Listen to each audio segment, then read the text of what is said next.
우리의 기도의 삶에는 언제나 위기가 옵니다. 그 위기를 잘 극복하고 돌파하는 게 중요하죠.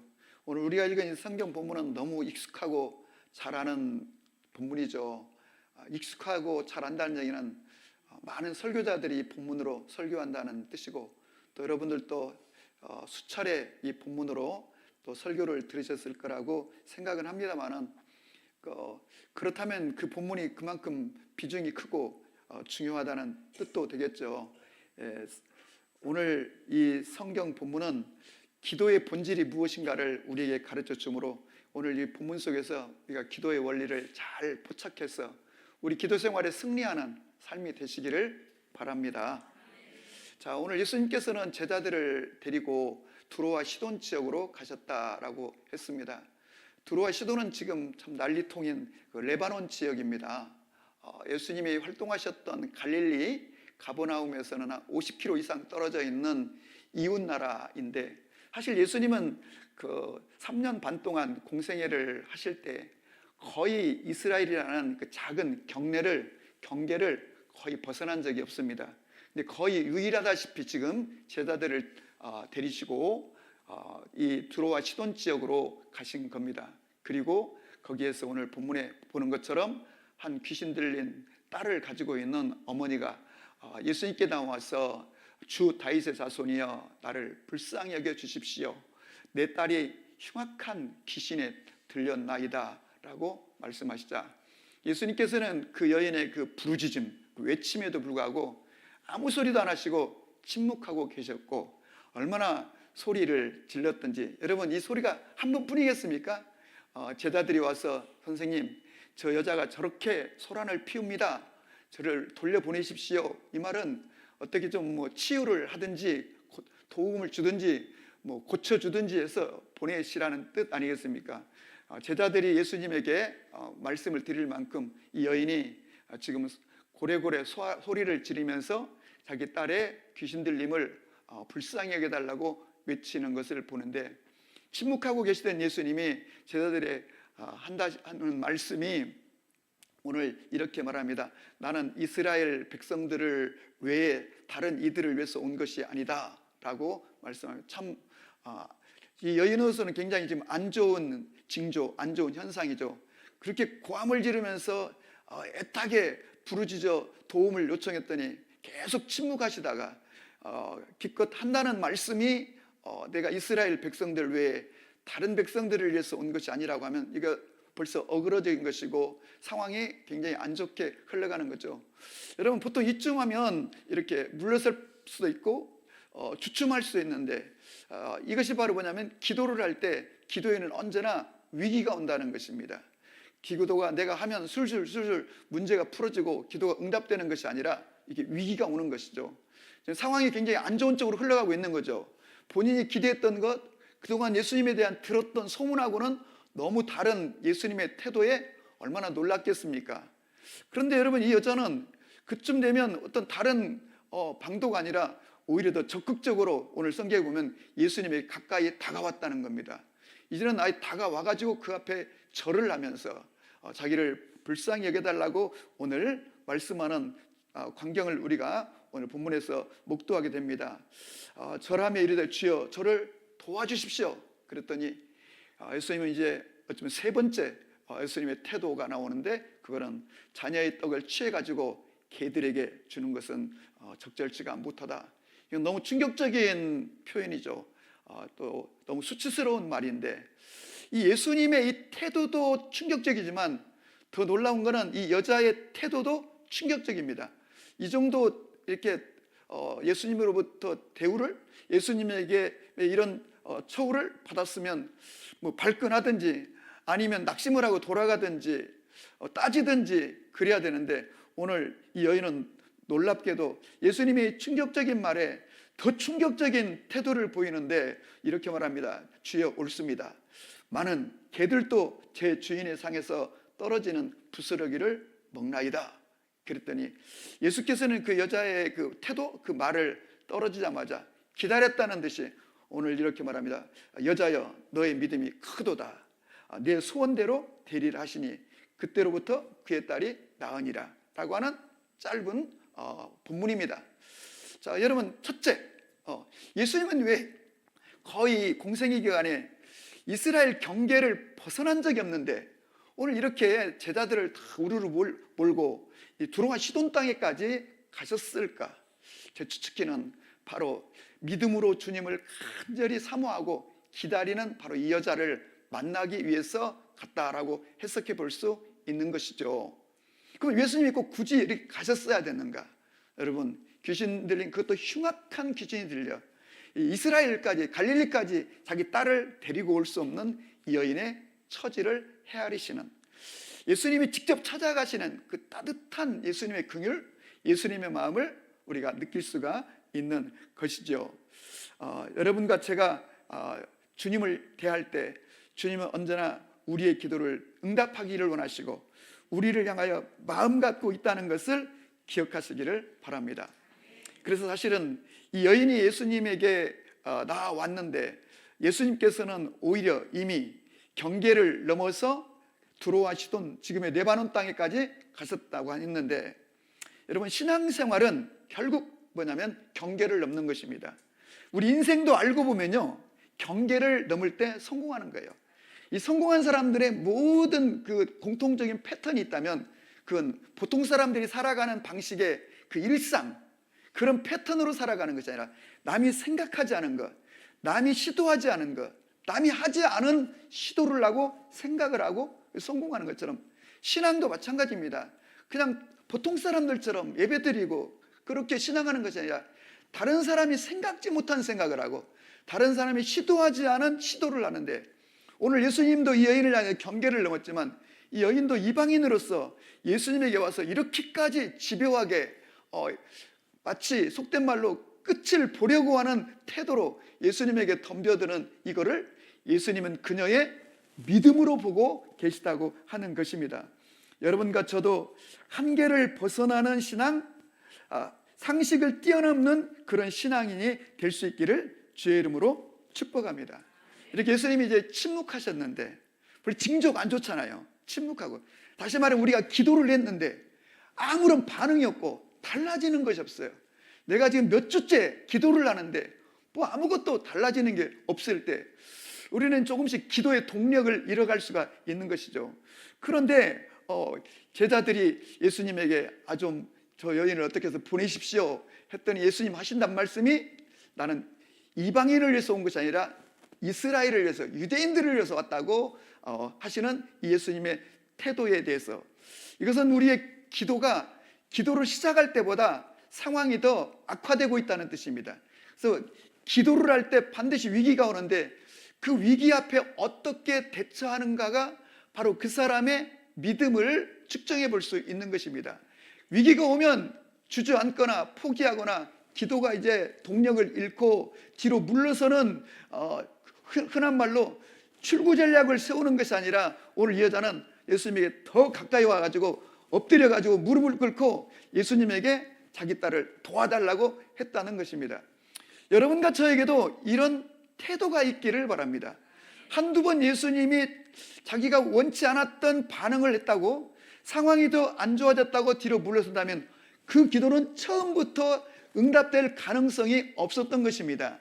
그런데 이 여인은 처음부터 응답될 가능성이 있는 것은, 다시 말하면 끝을 보려고 지금 예수님에게, 오직 유일한 소망으로 예수님에게 왔다는 것입니다.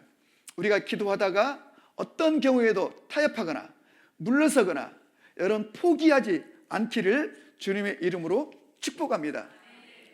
자, 오늘 예수님은 왜 그러면 이 여인이 이렇게까지 제자들이 개입할 정도로 예수님은 이 여자에게 좀 무심하게 이렇게 반응하지 않고 이렇게 안 좋은 표현을 쓰고 계시는가? 제가 개인적으로 믿기는 예수님은 이 여자의 믿음이 어느 정도인가를 지금 시험하고 계시는 것입니다. 언제나 예수님은 믿음을 근거로 기적을 행하셨고 우리의 믿음을 예수님은 시험하시는 걸 봅니다. 이 여자의 믿음이 어디까지 갈 수 있는지. 사실 오늘 이 여자의 그 처음 표현이 굉장했습니다. 예수님을 향하여 뭐라고 그랬냐면, 주 다윗의 자손이여 나를 불쌍히 여겨달라고 그랬습니다. 여기서 이 예수님을 첫 번째 주라고 고백했고, 두 번째는 다윗의 자손이라고 고백했는데, 이것은 예수님이 이 땅에 오신 메시아라는 표현인데, 여러분 심지어 예수님의 제자들도 예수님이 누군지 잘 몰랐다고 그랬어요. 바로 이제 뒤에 16장에 가서 예수님은 제자들에게 이런 질문을 하십니다. 세상 사람들이 나를 누구라고 하느냐? 그랬더니 사람들은 예수님을 예레미야라고 합니다. 뭐 엘리야라고도 합니다. 어떤 선지자 중에 한 사람 아니겠냐고 합니다. 무슨 말이에요? 지금 예수님을 전혀 모르고 있다는 뜻이에요. 그런데 예수님이 제자들에게 물었으면 너희는 그럼 나를 누구라고 하느냐? 베드로가 저는 그리스도시요 살아계신 하나님의 아들입니다라고 답변했고, 예수님도 그 말을 칭찬은 했지만 지금 네가 이 고백을 하는 것은 네 스스로라는 것이 아니라 성령께서 지금 너에게 가르쳐 주었기 때문에 하고 있다고 할 만큼 제자들도 예수님이 누군지 정확히 모르고 있는데, 어떻게 이스라엘 경내에 있는 여자도 아니고 이방인이 이 예수님을 향하여 다윗의 자손으로 오시는 분이라고 메시아라는 이 인식, 이 고백을 할 수 있는가? 그리고 이 고백은 진짜인가? 자기가 그렇게 진짜 믿고 있는 것인가? 예수님이 이거를 확인하기를 원하셨던 것을 우리가 이제 봅니다. 그렇습니다. 여러분, 예수님은 언제나 제자들이 어떤 태도를 보이는지 그들의 믿음을 시험하셨어요. 우리가 지난번에 보았던 요한복음 6장에 있는 오병이의 사건 들고 풍랑이 일어났을 때 예수님은 배 뒤편에 주무시고 계셨는데 물이 배 안으로 들어와 배가 침몰할 직전에 이루고 제자들은 고함을 치고 있었다는데, 여러분 예수님이 처음에는 주무시고 계셨을지 모르지만 그 정도 되면은 그 뒤에서 주무시고 계실 이유가 없지 않겠습니까? 그런데 예수님이 계속 지켜만 보고 있는가? 제자들이 이 상황에서 어떤 태도를 보이는지, 주님은 제자들을 지금 시험하고 계시는 것이죠. 그렇습니다. 오늘 또 우리가 인생의 위기를 만나고 고난 때문에 기도하고 있을 때 주님은 내가 어떤 태도를 보이는지, 나의 믿음이 어디까지인지를 확인하기를 원하시고 여러분과 저의 믿음을 시험하시는데 언제나 승리하는 여러분과 제가 될 수 있기를 주의 이름으로 축복합니다. 아멘.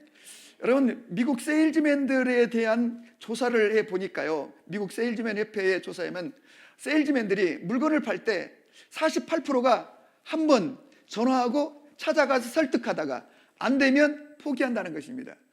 그런데 여러분, 두 번 만나서 설득하는 사람은 한 25%쯤 되고, 그리고 세 번까지 만나는 사람이 한 15% 되고, 끝까지 해가지고 결국 물건을 팔고 그리고 건을 성취하는 사람은 전체 12% 정도 된다고 했는데, 세상 일도 그러하거니와 이 영적 이 기도도 영적 전쟁이기 때문에 정말로 배수진을 치고 물러서지 않는 기도로 승리하는 여러분과 제가 되기를 바랍니다. 자녀의 떡을 취하여 개들에게 던지는 것은 마땅치 않다고 하는 것은 예수님 그야말로 이 여인에게 치명상을 입혔고 치명타를 날린 거예요. 그런데 이 여자는 나가 떨어지지 않고 버티고 서서 예수님에게 더 강하게, 그렇습니다, 개라 해도 좋습니다. 그렇지만 개도 주인의 상에서 떨어지는 부스러기를 먹는 것 아니겠습니까? 여러분, 그렇다면 이 여자가 왜 이렇게까지 집요하게 물러서지 않는 것일까요? 첫째, 이 여자에게는 다른 대안이 없었기 때문에 그렇습니다. 딸을 고쳐야 되는 이 귀신 들린 딸로, 이 흉악하게 된 딸로 가정이 얼마나 피폐해졌겠습니까? 다른 대안이 없기 때문에. 기도는 다른 대안이 있으면 우리의 기도가 강력할 수도 없거니와 기도하다가 슬그머니 뒤로 물러서고 포기하게 되는 거죠. 그러나 다른 대안이 없는 사람은 기도에 끝장내는 것이고 기도에 승부를 거는 것이고 집요하게 여러분 배수진을 치고 기도하는 것처럼, 그래야 그게 믿음의 기도가 되는 것이고 그 기도로 상황을 돌파할 수 있는 것인 거죠. 여러분과 제가 그런 기도를 드릴 수 있기를 주님의 이름으로 축복합니다. 그래서 오늘 이 여인이 불쌍히 해달라는 얘기를 반복하는 것처럼 저도 저의 삶에도 이런저런 삶의 위기, 어려움들이 올 때가 있습니다. 그때 제가 할 수 있는 기도는 주여 저를 불쌍히 해 주십시오. 심지어 저는 이런 기도도 합니다. 주님, 저를 한 번만 좀 밀어주십시오. 한 번만 좀 도와주십시오. 이런 매우 인간적인 기도를 하는데 주님은 그러면 그때마다 언제나 역사하시고 개입하시는 것을 보게 됩니다.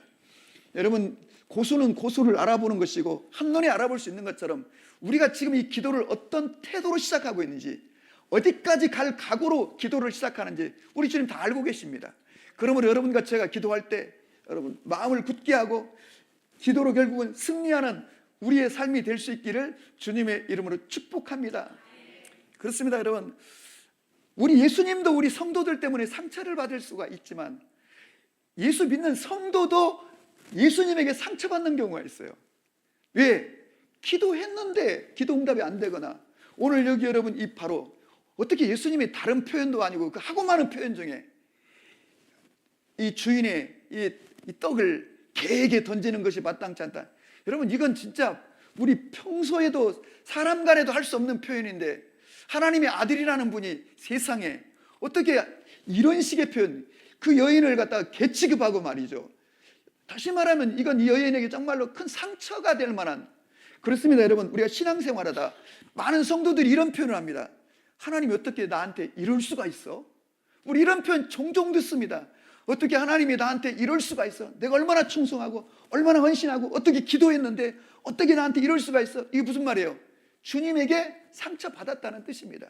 그런데 이 여인은 이런 것 아랑곳하지 않고, 이런 것 대수롭지게 여기지 않고, 이 이상이어도 어떤 경우에도 물러서지 않겠다는 이미 각오가 되어 있는 이 여인의 믿음, 예수님은 이 여인의 믿음을 기다렸다는 듯이 여자여 너의 믿음이 크도다라고 오늘 말씀하신 것처럼 여러분과 저의 믿음이 주님 앞에 용납되고 주님이 인정해주는 그런 믿음의 사람이 되기를 주님의 이름으로 축복합니다.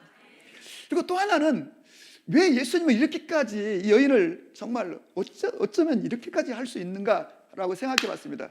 저는 그 이유 중에 하나가 뭐냐면 제자들 때문이라고 생각해요. 제자들 앞에서 이 여자의 믿음을, 이 확고한, 절대 물러서지 않고 정말 끝을 보겠다는 태도로 예수님에게 달려온 이 여자의 믿음을 제자들에게 보여주기를 원하셨던 거예요. 오늘 제자들이 옆에서 서서 보니까 이런 수모를 당하고 이렇게까지 얘기하는데도 물러서지 않고 자기를 불쌍히 여겨달라고 하는 이 여인의 태도. 근데 이 여자가 뭐라고 했냐면, 개도 주인의 집에, 그 주인의 상에서 떨어지는 부스러기를 먹습니다라고 했는데, 여러분, 이때 이 여자가 했던 이 개도 주인의 상에서 떨어지는 것을 먹습니다 할 때 이 개들, 이 퀴나리온이라고 하는 헬라어는 애완용표예요. 또 사냥할 때 쓰는 개에 쓰는 표현이에요. 이게 무슨 말이냐면 저 집도 없이 주인도 없이 떠돌아다니는 그런 들개가 아니고 주인의 집에 함께 살고 있는 애완용개라는 거예요. 이게 다시 말하면 자기가 이런 취급을 받고 있지만 나는 당신에게 속했다는 거예요. 나는 당신에게 속한 개라면 그런 개라는 거예요. 그러면 그 개는 당연히 주인의 상에 떨어지는 부스러기라도 먹는 것 아니겠습니까? 예수님이 이 여자에게 뭐라고 그랬어요? 뒤에 가서 여자의 너의 믿음이 크도다라고 말씀하여 주셨는데, 원문에 보면 오 귀나이 메갈레수 해 피스티스라고 그랬어요. 여기서 여러분 이 오라는 것은 우리말 표현 그대로 감탄사예요. 오, 야, 이런 말이에요. 야, 정말 대단하구나. 기나이 메갈레 헤피스, 이 메갈레는 우리가 잘 아는 메갈레, 메가톤이라는 영어의 어원이기도 하죠. 너의 믿음이 정말 이 메가톤급이구나. 너의 믿음이 메가톤급이구나. 그럼 어떻게 예수님은 이 여자의 믿음을 메가톤급이라고 했는가? 이 여자는 그렇게 말했습니다. 이 개들도 주인의 상에 떨어지는 부스러기를 먹습니다. 여러분, 하나님의 부스러기가 얼마나 엄청나겠어요, 여러분. 하나님은 광대하신데, 제가 이제 어렸을 때 우리 시골에 조금 있으면 이제 봄이 되면 모내기를 합니다. 논농사하면 동네 사람들 함께 품앗이 하면서 모내기를 하는데, 이 점심이 되면 어머니가 이제 광줄에다가 음식들을 바리바리 이고는 이제 논으로 오시면 이제 일한 줄잡이가 점심 먹고 가자 그러면 사람들이 다 이제 밖으로 나와가지고 돗자리 깔고 이제 점심 먹는데 얼마나 그 점심이 맛있는지 여러분. 예. 근데 우리 어머니가 제일 잘하시는 것이 이제 고등어 조림이에요. 예. 감자나 무에다 고등어 조림. 먹다가 보면은 이렇게 보면요, 그 들녘에 있는 굵은 개미들이 막 수백 마리들이 그 냄새를 맡고 쫙 와 있어요. 먹다가 여러분 정말로 그야말로 우리 엄지 손톱만한 이 오직 그 고등어 덩어리를 이렇게 툭 던져주면요, 금세 막 수십 마리 수백 마리가 와가지고 그걸 이동하려고 막 애쓰는 것을 보게 됩니다. 여러분, 내가 주는 내 한 입도 아니 반입도 안 되는 손톱만한 그 오징어 덩어리지만 여러분 그 개미들에게는 정말로 몇 주 먹을 수 있는 양식이 되는 것처럼 하나님이 우리에게 주시는 여러분 이 부스러기 은혜는 우리의 모든 문제를 덮고도 남는 그런 놀라운 그런 축복이요 은총인 줄로 믿습니다. 뒤에서 설교를 끝마치라고 하니까 네. 자, 결론. 그렇습니다, 여러분. 절대 기도하다가 물러서지 않는 그런 기도의 사람이 되시길 바라고. 그리고 여러분, 물러선다는 얘기는 그 기도는 처음부터 응답될 가능성이 없는 기도였어요. 그래서 우리는 어떤 상황에서도, 그래서 여러분의 삶의 모든 문제가 그게 재정 문제든 건강 문제든 진로 문제든 사업상 문제든 기도로 움직이기를 바라고. 기도는 언제 끝까지 가야 되고 포기가 없고 여러분 출구 전략이 없고 배수진을 치고 주님 앞에 씨름하고. 왜? 내게는 다른 대안이 없기 때문입니다. 주님만이 우리의 대안이신 줄로 믿습니다. 그런데 그분은 우리를 위해서 십자가를 지시고 그리고 죽기까지 우리를 사랑하신 신실하시고 우리를 너무도 사랑하시는, 우리를 축복하기를 원하시는 분이시므로 기도로 승리하기를 주의 이름으로 축복합니다.